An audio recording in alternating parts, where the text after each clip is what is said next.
Hi hello ಇವತ್ತಿನ ವಿಡಿಯೋದಲ್ಲಿ super ಟೇಸ್ಟಿಯಾಗಿ ಒಂದು ಯುನಿಕ್ ರೆಸಿಪಿಯನ್ನು ಹೇಳ್ಕೊಡ್ತಾ ಇದ್ದೀನಿ. ಇದು ನಿಮಗೆ ಮಧ್ಯಾಹ್ನದ ಊಟಕ್ಕೆ ರಾತ್ರಿ ಊಟಕ್ಕೆ ಸೂಪರ್ ಆಗಿರುತ್ತೆ ಅಂತಲೇ ಹೇಳ್ಬೋದು. ಹಾಗಾದರೆ ಬನ್ನಿ ನೋಡೋಣ ಹೇಗೆ ಮಾಡಬೇಕು ಏನು ಅಂತ. ಮೊದಲಿಗೆ ಒಂದು ಪಾತ್ರೆಯಲ್ಲಿ ಎಣ್ಣೆಯನ್ನು ಹಾಕ್ಕೊಂಡು ಇದಕ್ಕೆ ಸಾಸಿವೆ ಜೀರಿಗೆಯನ್ನು ಒಗ್ಗರಣೆ ಹಾಕಿ ನಂತರ 1 ಸ್ಪೂನಷ್ಟು ಹಿಂಗನ್ನು ಹಾಕೋಬೇಕಾಗುತ್ತೆ. ಅದಾದಮೇಲೆ ಒಂದೆರಡು ಕಡ್ಡಿ ಕರಿಬೇವು ಮತ್ತು ಒಂದೆರಡು ಒಣಮೆಣಸಿನ್ಕಾಯನ್ನು ಹಾಕಿ ಚೆನ್ನಾಗಿ ಫ್ರೈ ಮಾಡ್ಕೊಳ್ಳಿ. ಈಗ ಸ್ಟವನ್ನು ಆಫ್ ಮಾಡ್ಕೊಳ್ಳೋಣ. ಈಗ ಒಂದು ಮಿಕ್ಸಿ ಜಾರ್ಗೆ ಒಂದು 2 ಇಂಚಷ್ಟು ಶುಂಠಿಯನ್ನು ಹಾಕ್ಕೊಳ್ತಾ ಇದ್ದೀನಿ. ಖಾರಕ್ಕೆ ಅನುಗುಣವಾಗಿ ಒಂದು 7 ಹಸಿಮೆಣಸಿನ್ಕಾಯನ್ನು ಹಾಕ್ಕೊಳ್ತಾ ಇದ್ದೀನಿ.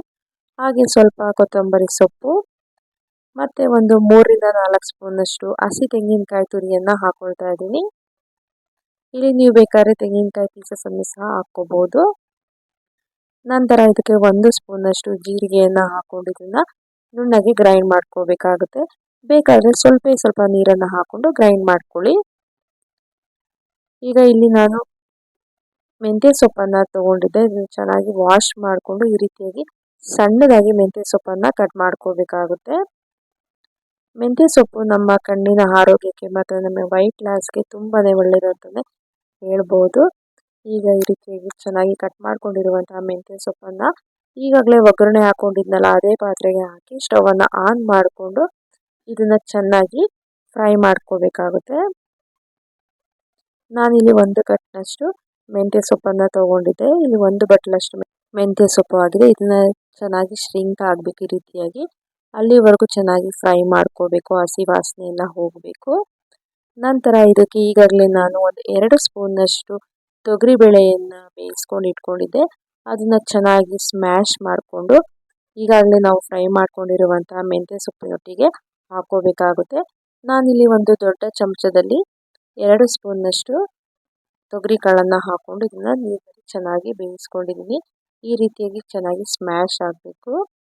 ಈಗ ಇದನ್ನು ಚೆನ್ನಾಗಿ ಮಿಕ್ಸ್ ಮಾಡ್ಕೊಳ್ಳಿ. ಮೆಂತ್ಯ ಸೊಪ್ಪಿನೊಟ್ಟಿಗೆ ಚೆನ್ನಾಗಿ ಮಿಕ್ಸ್ ಮಾಡಿಕೊಂಡು ಫ್ರೈ ಮಾಡಿಕೊಂಡು ಈಗಾಗಲೇ ನಾವು ಗ್ರೈಂಡ್ ಮಾಡ್ಕೊಂಡಿರುವಂಥ ಹಸಿಮೆಣಸಿನ್ಕಾಯಿ ಪೇಸ್ಟ್ ಏನಿರುತ್ತಲ್ಲ ಅದನ್ನು ಇದರೊಟ್ಟಿಗೆ ಹಾಕಿ ಇದನ್ನು ಸಹ ಒಮ್ಮೆ ಚೆನ್ನಾಗಿ ಮಿಕ್ಸ್ ಮಾಡ್ಕೋಬೇಕಾಗುತ್ತೆ. ಇನ್ನು ನನ್ನ ಚಾನಲ್ನಲ್ಲಿ ಸುಮಾರು ಕುಕಿಂಗ್ ವಿಡಿಯೋಸ್ಗಳು ವ್ಲಾಗ್ಸ್ಗಳನ್ನು ಅಪ್ಲೋಡ್ ಮಾಡಿದ್ದೀನಿ. ಅವುಗಳನ್ನು ಸಹ ನೋಡಿ ಹೇಗಿದೆ ಕಮೆಂಟ್ ಮೂಲಕ ತಿಳಿಸಿ. ಇದು ಈ ರೀತಿಯಾಗಿ ಸ್ವಲ್ಪ ಕುದಿ ಬರಬೇಕು. ನಂತರ ಇದಕ್ಕೆ ನಾವು ಸ್ವಲ್ಪ ನೀರನ್ನು ಆ್ಯಡ್ ಮಾಡ್ಕೋಬೇಕಾಗುತ್ತೆ. ತುಂಬ ನೀರನ್ನು ಆ್ಯಡ್ ಮಾಡೋಕ್ಕೆ ಹೋಗಬೇಡಿ. ನೋಡಿಕೊಂಡು ಸ್ವಲ್ಪ ನೀರನ್ನು ಆ್ಯಡ್ ಮಾಡ್ಕೊಳ್ಳಿ.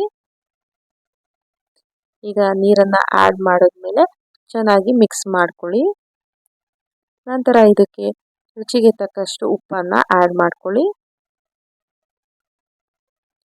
ಈಗ ಉಪ್ಪನ್ನು ಹಾಕಿದ್ಮೇಲೂ ಸಹ ಒಮ್ಮೆ ಚೆನ್ನಾಗಿ ಮಿಕ್ಸ್ ಮಾಡಿ ಇದು ಕುದೀತಾ ಇರಲಿ. ಅಷ್ಟರಲ್ಲಿ ನಾವು ಇಲ್ಲಿ 1 ಕಪ್ನಷ್ಟು ಗಟ್ಟಿ ಮೊಸರನ್ನ ತೊಗೊಂಡಿದ್ದೀನಿ. ಈಗ ಇದಕ್ಕೆ 1 ಸ್ಪೂನಷ್ಟು ಕಡಲೆ ಹಿಟ್ಟನ್ನು ಹಾಕ್ಕೊಂಡು ಚೆನ್ನಾಗಿ ಗಂಟಿಲ್ಲದೆ ಮಿಕ್ಸ್ ಮಾಡ್ಕೋಬೇಕಾಗುತ್ತೆ. ನೀವು ಇಲ್ಲಿ ಹುಳಿ ಮೊಸರನ್ನಾದರೂ ತೊಗೋಬೋದು, ಇಲ್ಲ ನಾರ್ಮಲ್ ಮೊಸರನ್ನಾದರೂ ತೊಗೋಬೋದು. 2 ಸಹ ತುಂಬಾ ಟೇಸ್ಟ್ ಚೆನ್ನಾಗಿ ಬರುತ್ತೆ. ಈ ರೀತಿಯಾಗಿ ನೀಟಾಗಿ ಗಂಟಿಲ್ದಿರೋ ರೀತಿಯಲ್ಲಿ ಕಲಿಸ್ಕೋಬೇಕಾಗುತ್ತೆ. ಈ ಕಲಸಿರುವಂತಹ ಮೊಸರಿನ ಮಿಶ್ರಣ ಏನಿರುತ್ತಲ್ಲ ಈಗ ನಾವು ಮಿಕ್ಸ್ ಮಾಡ್ಕೊಂಡಿರುವಂತಹ ಮೆಂತ್ಯ ಸೊಪ್ಪಿಗೆ ಪಾತ್ರೆಗೆ ಹಾಕ್ಕೋಬೇಕಾಗುತ್ತೆ. ಇದರೊಟ್ಟಿಗೆ ಹಾಕಿ ಒಮ್ಮೆ ಚೆನ್ನಾಗಿ ಮಿಕ್ಸ್ ಮಾಡ್ಕೋಬೇಕಾಗುತ್ತೆ. ನೋಡಿ ಈ ರೀತಿಯಾಗಿ ಚೆನ್ನಾಗಿ ಮಿಕ್ಸ್ ಮಾಡ್ಕೋಬೇಕು. ಈಗ ಮತ್ತೊಮ್ಮೆ ನಿಮಗೆ ನೀರನ್ನು ಕ್ವಾಂಟಿಟಿಯನ್ನು ನೋಡಿಕೊಂಡು ಇನ್ನೂ ಸ್ವಲ್ಪ ನೀರು ಬೇಕಾದರೆ ಸೇರಿಸ್ಕೊಳ್ಳಿ. ಇದು ತುಂಬ ಗಟ್ಟಿಯಾಗೂ ಇರಬಾರ್ದು, ತುಂಬ ತೆಳ್ಳಗೂ ಇರಬಾರ್ದು, ಮೀಡಿಯಮ್ ಕನ್ಸಿಸ್ಟೆನ್ಸಿಲಿ ಇರಬೇಕು. ನಂತರ ಇದಕ್ಕೆ 1 ಸ್ಪೂನಷ್ಟು ಪೆಪ್ಪರ್ ಪೌಡರನ್ನು ಹಾಕ್ಕೊಂಡು ಚೆನ್ನಾಗಿ ಮಿಕ್ಸ್ ಮಾಡ್ಕೊಳ್ಳಿ. ಮತ್ತು ನಿಮಗೆ ಸ್ವಲ್ಪ ಇನ್ನೂ ಖಾರ ಬೇಕನ್ಸುತ್ತೆ 1 ಸ್ಪೂನಷ್ಟು ಖಾರದ ಪುಡಿಯನ್ನು ಹಾಕ್ಕೊಳ್ಳಿ. ಇದು ಆಪ್ಷನಲ್ಲು. ನನಗೆ ಸ್ವಲ್ಪ ಖಾರ ಕಡಿಮೆ ಅನ್ನಿಸ್ತು, ಹಾಗಾಗಿ ನಾನು ಖಾರದ ಪುಡಿಯನ್ನು ಆ್ಯಡ್ ಮಾಡಿಕೊಂಡೆ. ಈಗ ಚೆನ್ನಾಗಿ ಇದು ಬಾಯ್ಲ್ ಆಗಬೇಕು. ನೋಡಿ ಈ ರೀತಿಯಾಗಿ ಚೆನ್ನಾಗಿ ಬಾಯ್ಲ್ ಆದಮೇಲೆ ಇದು ಸ್ವಲ್ಪ ಗಟ್ಟಿಯಾಗುತ್ತೆ. ಯಾಕಂದರೆ ಕಡಲೆ ಹಿಟ್ಟು ಬೇಳೆ ಎಲ್ಲ ಹಾಕಿರೋದ್ರಿಂದ, ಹಾಗಾಗಿ ನೀರಿನ ಕನ್ಸಿಸ್ಟೆನ್ಸಿನ ನೋಡಿಕೊಂಡು ಹಾಕ್ಕೊಳ್ಳಿ. ಈಗ ಇದು ರೆಡಿಯಾಗಿದೆ. ಸ್ಟವನ್ನು ಆಫ್ ಮಾಡಿಕೊಂಡು ಬಿಸಿ ಬಿಸಿ ಅನ್ನಕ್ಕೆ ಈಗಾಗಲೇ ಮಾಡಿಟ್ಕೊಂಡಿರುವಂತಹ ಮೆಂತ್ಯ ಸೊಪ್ಪಿನ ಮಜ್ಜಿಗೆ ಹುಳಿ ಅಥವಾ ಇದನ್ನು ಹಾಕ್ಕೊಂಡು ತಿಂತಾ ಇದ್ದರೆ ಆಹಾ ಮತ್ತೆ ಇನ್ನೂ ತಿನ್ನಬೇಕು ಅನಿಸುತ್ತೆ, ಅಷ್ಟು ರುಚಿಯಾಗಿರುತ್ತೆ. ಖಂಡಿತವಾಗಿ ನೀವು ಸಹ ಈ ರೆಸಿಪಿಯನ್ನು ಟ್ರೈ ಮಾಡಿ ಹೇಗಿತ್ತು ಅಂತ ನನಗೆ ಕಮೆಂಟ್ ಮೂಲಕ ತಿಳಿಸಿ. ಹಾಗೆ ನಿಮ್ಮ ಫ್ರೆಂಡ್ಸ್ ಮತ್ತು ಫ್ಯಾಮಿಲಿ ಮೆಂಬರ್ಸ್ ಒಂದಿಗೂ ಸಹ ಈ ವಿಡಿಯೋನ ಶೇರ್ ಮಾಡಿ ಮತ್ತು ನನ್ನ ಚಾನಲ್ನಲ್ಲಿರುವಂಥ ಬೇರೆ ವಿಡಿಯೋಗಳನ್ನು ಸಹ ನೋಡಿ ನಮಗೆ ಬೆಂಬಲಿಸಿ. Thank you so much and bye.